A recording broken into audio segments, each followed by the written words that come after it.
halasının döreyişinin tarihi, türlü tarafından açılmayan sarlar bilen kurşulanır. Münglerçe yılların doğamından nağışların asıl nusbasını saklamak niçikli başarttıka. Halıçılığı başta döredönlerin ustaatlığını gözgü halklarınka karıştırman, nesilden nesile geçirip, niçikli bitirmen gelirlerken. Dine 100 yıldan soň Orta Azia temirligi tanıdy. Dine 200 yıldan soň Kavum Amerikanlaşdy. Ýöne eýýän 13-nji asyrda Italiýanyň seýahatçy Marco Polo türkmen halylary hakynda şeýle ýazdy. Berde bilýäňizmi, älemdäki iň owadan iň nepis halylar dokulýar. Iň gadymy türkmen halysy Dağlyk Altaýdaky Teles gölünden daşda bolmadyk, kuruganyna tapylypdyr. Alımların çaklamasına göre bu haly bizim eramızdan öň 5-nji asyrlarda dokulypdyr. Sankt Peterburgdaky Döwlet Ermitagyna mundan 2400 ýyl olar dokulan haly saklanýar. Türkmen halylarynyň keşfine Возрождение döwrüniň hudojniklarynyň eserlerine hem duş gelýär. Hanım, Madonna, Lippo Memmi 1350-nji ýyl Berlin galereýasy. Bibi Meryem'iň nikalaşmagy Niccolo Buonaccorso 1380-nji ýyl Londonyň Milli Galereýasy. Gadymy Rimde türkmen halylary baýlygyň hemde kaşanlygyň alamaty hasaplanıpdyr.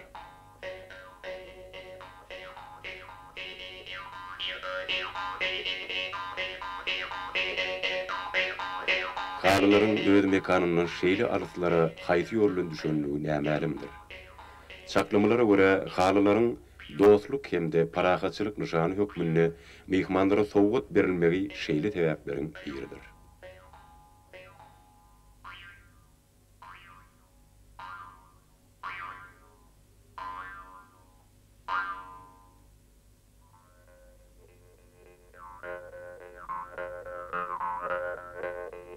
Ençeme ýyllaryň dowamynda türkmen halylaryna Buhara halylary diýilip ýalňyş düşünilipdir.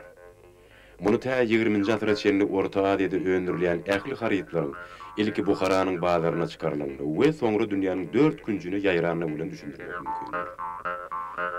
Şindilerem muzeýe görmäge gelýän mehmanlar bu ýerde halylar görüp olary häzire çenli Buhara haly hasaplaýanlyklaryny boýnalýarlar. Halynyň hiline baglykda onuň her kvadrat metrine 2800-den 4500-e çenli çitim bolýar.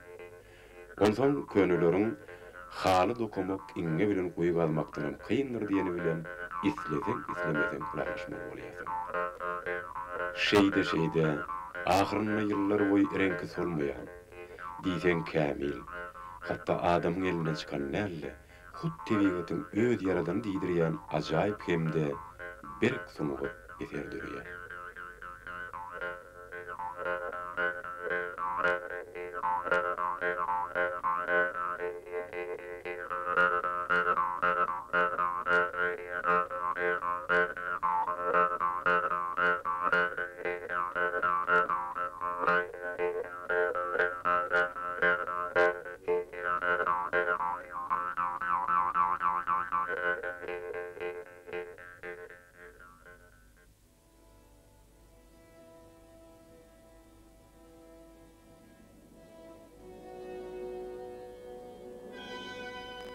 Aşgabatyň merkezinde gojaman bir tut agacı ötüp otuyor.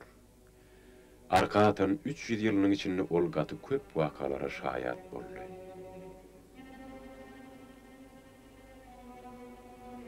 Ýöne bolan hat bu hal bilen deňeşdirende goja tutudyň ömrü juda ýaş görünýär.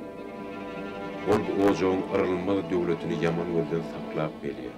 Ýaman net bilen gapydan giren bu hala ayak basan soň ýagşylyga pärin üzülýär. Bu haly adamlaryň hakydatyndan çykyp giden wakalary hem unutman saklaýar. Ol bakylygyň çoňur syryny bir türkmen maşgalasynyň nesil daragynyň taryhyny özüne singdiripdir. Şoň üçin muzeýde goýaýmaly bu mukaddes halynyň işikde ýazylanyny geň görmek.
tä dünýäden ötünçe türkmeniň iň ýakyn hemrasydyr. Ol öz ýüňüni daranlardan, erişini taranlardan, argazyn kakanlardan has bolup ýaşaýar. Haly türkmeniň baladyny ene toprakdan ýöňünçe öz gujogyna salyp, onu panydan baky hak edýär.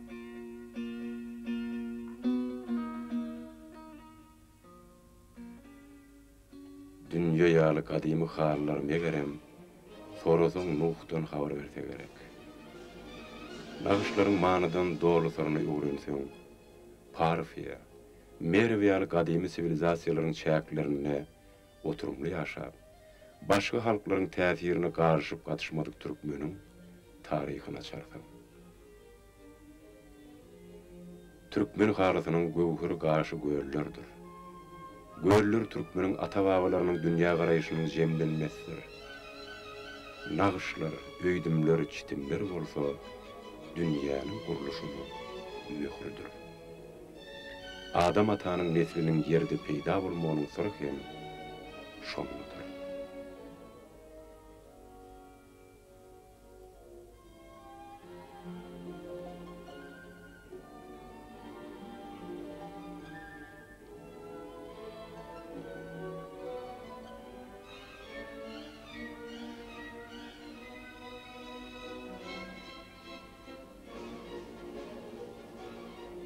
Haly bilen baglanşykly däp desturlar şu günlerem dowam edýär.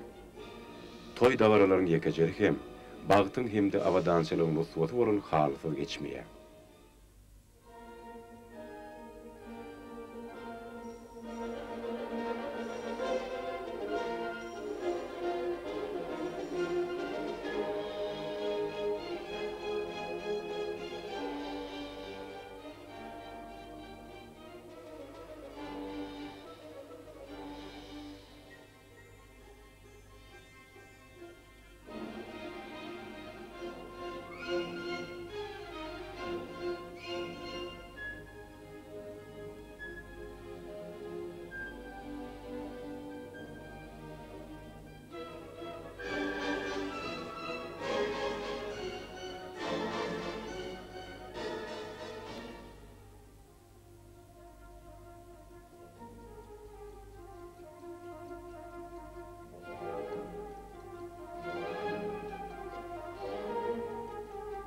Gelin könüleriň däbine eýerip, ata söýünden halynyň üstüne hoşlaşyp gaýtsa, täze öýe, täze durmuşa hem täze halynyň üstüne gadam basýar.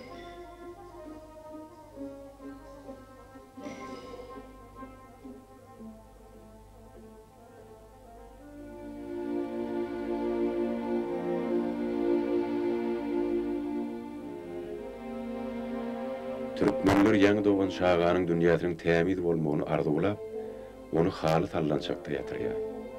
Türkmen aganyň perdemdi ene süýdi bilen birlikde halynyň keramatly gözelligini kalbyna singdirýär. Halynyň düşeginiň gyzyl reňki şagany belabeterden goraýar.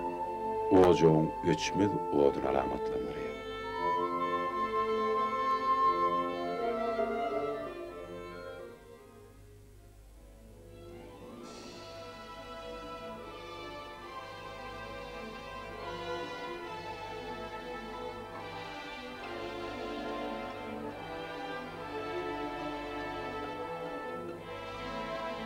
İnşallah wagt geler. Aşıklar şäher Aşgabatyň gözel künjekleriniň birini türkmen halatynyň hormatyna ýadygarlyk dikendiler. Deňanlarymyzyň çeper eliniň sunuwatyna baş egmäge her bir adam bilse gerek. Geçmişini undan halkyň gelejegi hem ýokdur.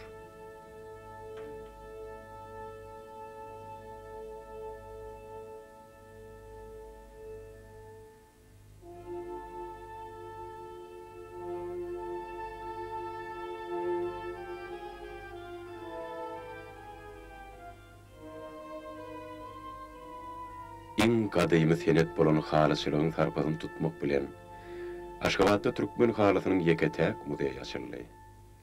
Muzeyiň eksponatlary dünýä sivilizasiýasynyň hemde älemdäki 8-nji kudrat hökmünde ykrar edildi.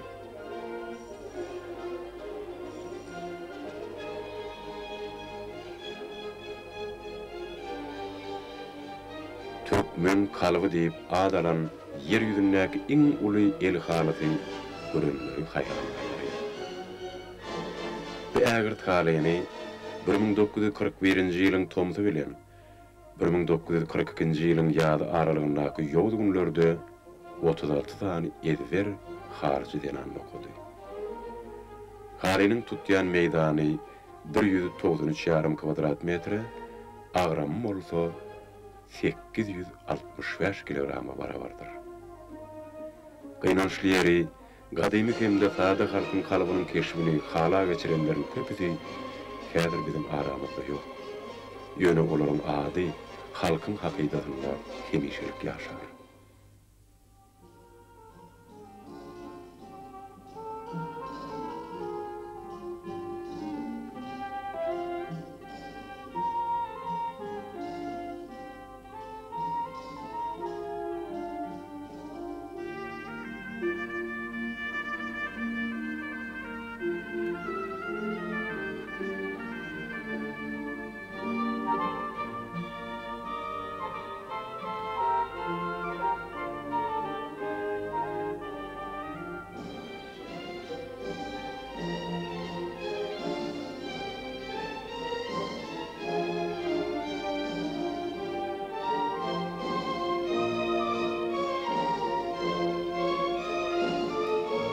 Türkmenistanyň garaşdyrlygynyň 5 ýyllygyna Balkan vilayatynyň Gyzlarabad etrabyndan 38 san ussat halyçy öňküdenem uly halyny sowgat taýýarlady.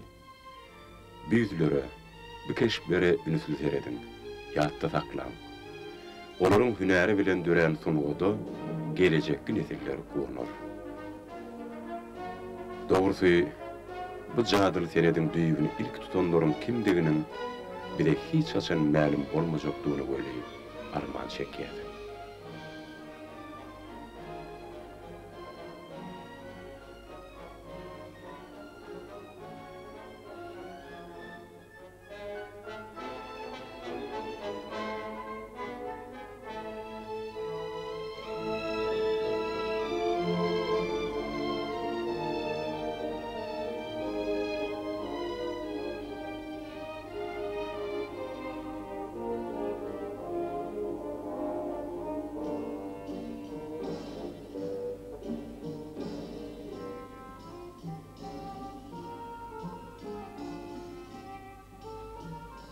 Ýurdumyzyň prezidenti Saparmurat Türkmenmaşynyň paratady bilen her ýylyň 26-njy maýy haly bayram diýilip oglan edildi.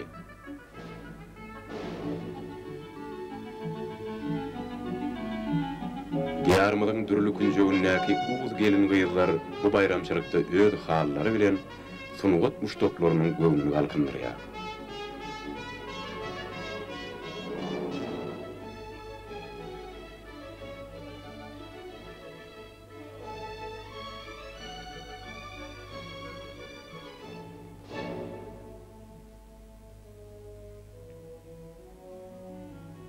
Türkmenistanyň döwlet baýdagyna hem halkymyzyň akwalynyň kalybynyň bir bölegi bolan ajap nagyşlaryň şekillendirilmegi ýöne ýerden däldir.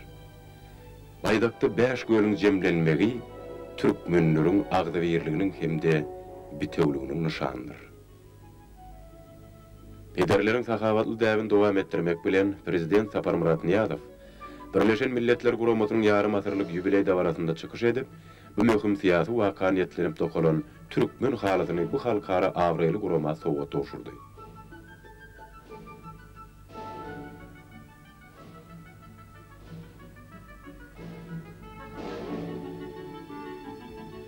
El içinde halyny ýazaşyňdan ýüregiňdäki matlaby okalýandyr diýen söz bar. Mehmanlaryň öňünde öz halatyny düşemek bilen türkmenler öz açyk göwnüligini hemde mehman söýürligini äşkar edýärler.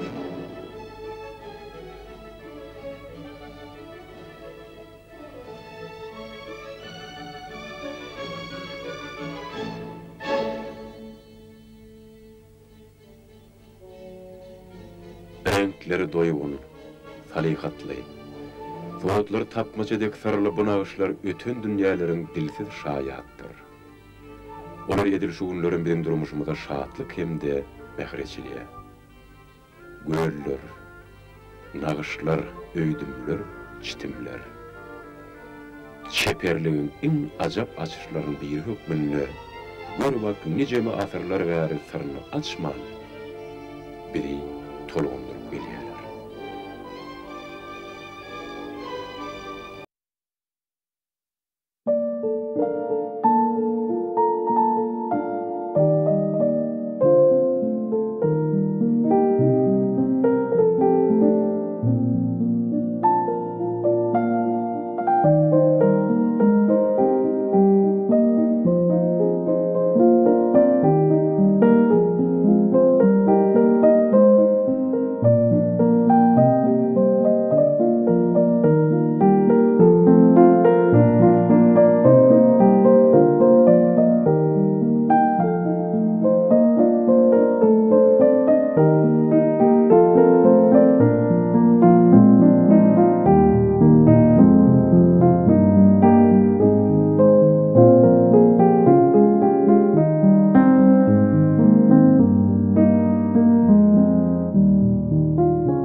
Ören soňur, hemde täzin geçmişe baý bolan türkmen halkynyň ykbaly, şeýle şöhratly, şonuň bilen birlikde de agyr kysmata eýe bolandyr.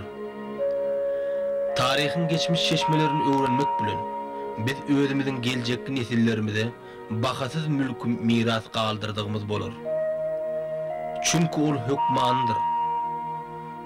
Şonuň üçin biz taryhdan nişan bolup galan her bir gudratyň gizlin sırlaryny açmana çalışar. Ummat we in gow sowat hökmüni altyn ýa-da gymmat bahaly şaý sepler dälle milli el halsy bollukan.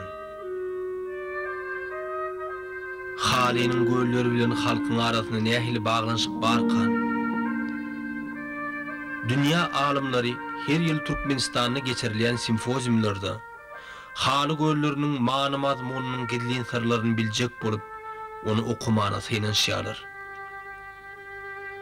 Nädip gölüň nagşy beýik merimiň taryhyny, ýagny biziň eramyzdan odolky 2000 ýyllykdan tä biziň güllerimize çelli ýaşap bildiken.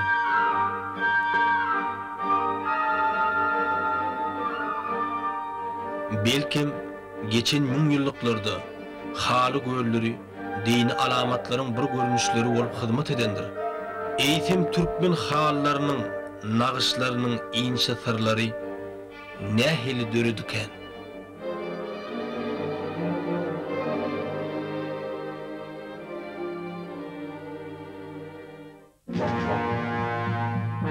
Biziň eramyzdan olky geçen 2000 ýyllyklarym agyryna gadymy günlerde beýik sivilizasiýalaryň gülläbesen zamanyna öz boluşy medeniýetiň ojagy peýda bolupdyr. Haçany demirin işlenip bejerilip başlanmagy bilen demir asyryň başynda häzirki Türkmenistan topragyna ýaşaýan ata-babalarymyzyň durmuşyny agyr kynçylyklar ýüze çykyp başlapdyr. Gurokçuluk, açlyk, her türlü kederler, uruşlar, olaryň deňlerinden sowurup geçmendir. Halk bu betbagçylyklaryň garşysyna mertlik bilen görüşipdirler. Bu görüşde iň agyr ýük aýallaryň gerdenine düşüpdir. Olar çağalaryny ýuwul ketellerden gorak saklamak, perdentlerini ajalyň penjetine bermezlik üçin jan edipdirler. Olar hudaýlara, göýük asmana çokulypdyrlar.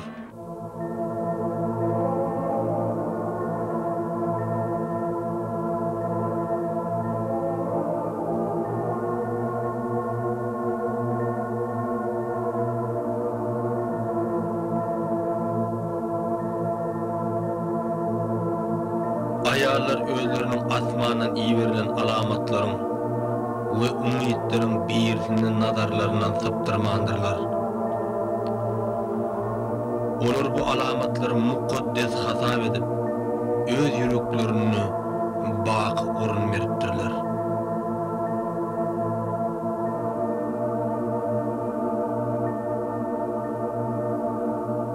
Bu olsa, göğünün dönemegine getiripdir. Şeýlelikde ay günüň hemde ýyldızlaryň adamlara ýetirýän täsiri, tebigat, ýaşaýşa bolan garaýyş bu zatlaryň ählisi şol göýülde düşündirilip hemde düşünüp bilipdirler.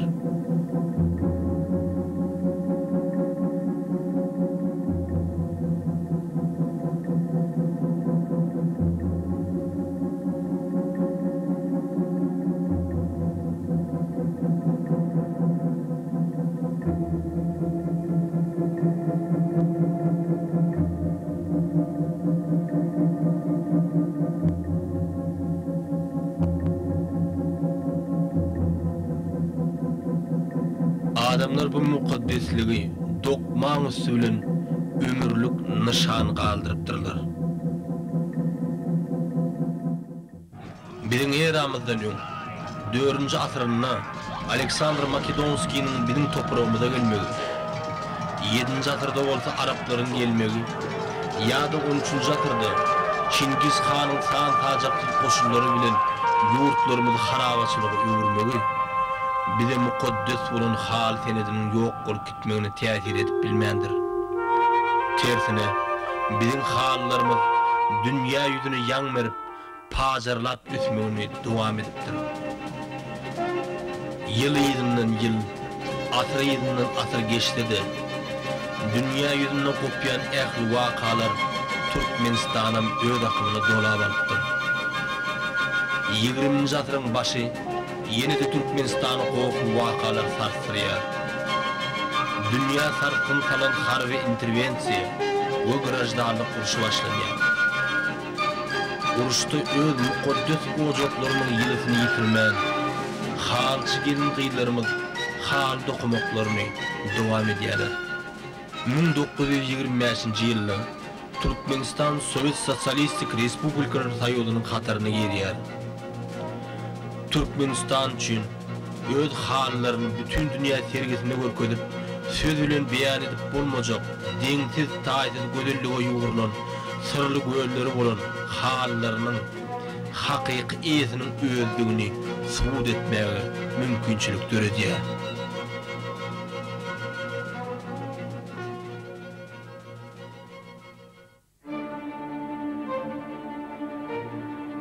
Min 1937-nji ýylda Parijde geçirilen bütün dünýä sergisinde Türkmen hallary uly altyn medala munasip bolýarlar.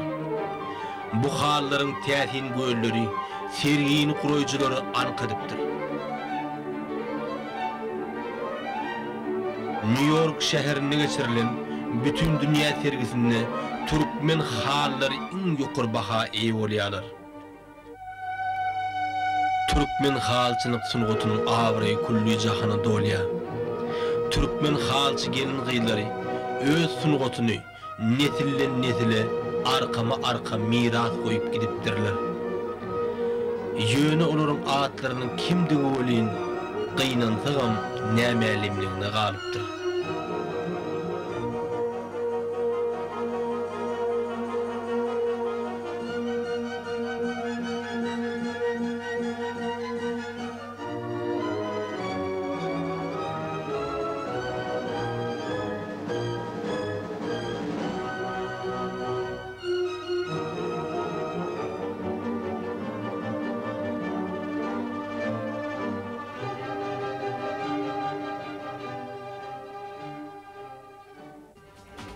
1991-nji ýylyň oktýabrynda Türkmenistan öz başlap garaşdyrlygyny gadandy.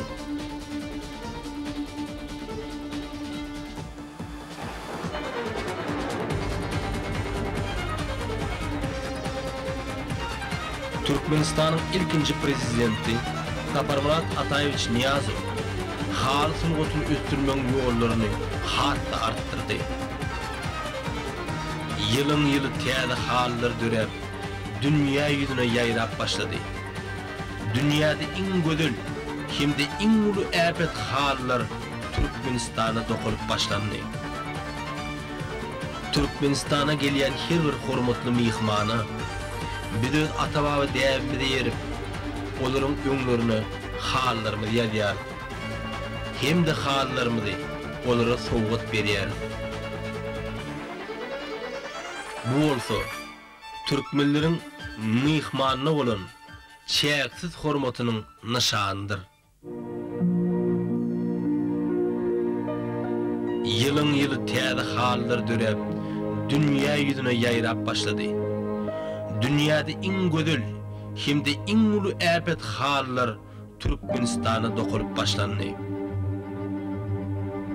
Ine türkmen halkynyň haly we haliniň mukaddes göýleri bilen üzülmez köküniň düýp sebäbi şunu jemlenendir. Haçanna kakalayan daratlaryň sesleri uzakdan eşitilenni, kalbyň giňep, köňüň joşa gelýär.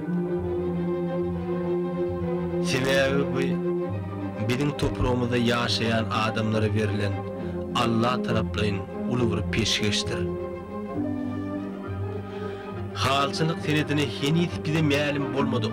Gedliň inçe tırlaryň ýatanlygy biziň ählimize ma'lumdyr. Ol ölmez yetmezdir. Biziň ata-babalarymyzdan miras galan ol inçe tırlaryň çözgüdüni bugün dol çözüp bilmesek de, olar biziň kanymyzda, howamyzda, aň düşünjämizde baky urnaşandyr. Şonuň üçin biz haly we haly göýleri bilen aýrylmaz baglydyryz. Goý geçmiş ýollar dowam etdirilsin. Her maşgalada, okuw edaralaryna hal senedi öwredilsin. Bu bolsa biziň hem geljek nesillerimize galdyryp gitjek miras çeşmelerimizin biri bolar. Sırlı simbolly mukaddes göýlerden çitilen gözel hallarymyz bolsa, biziň milli gonjumyz, bu ýysonç nyşanymyz, dünýäniň ähli ýurtlaryny tanalýan gudrat bolup, asyrlar içeri arkama arka baky ýaşar.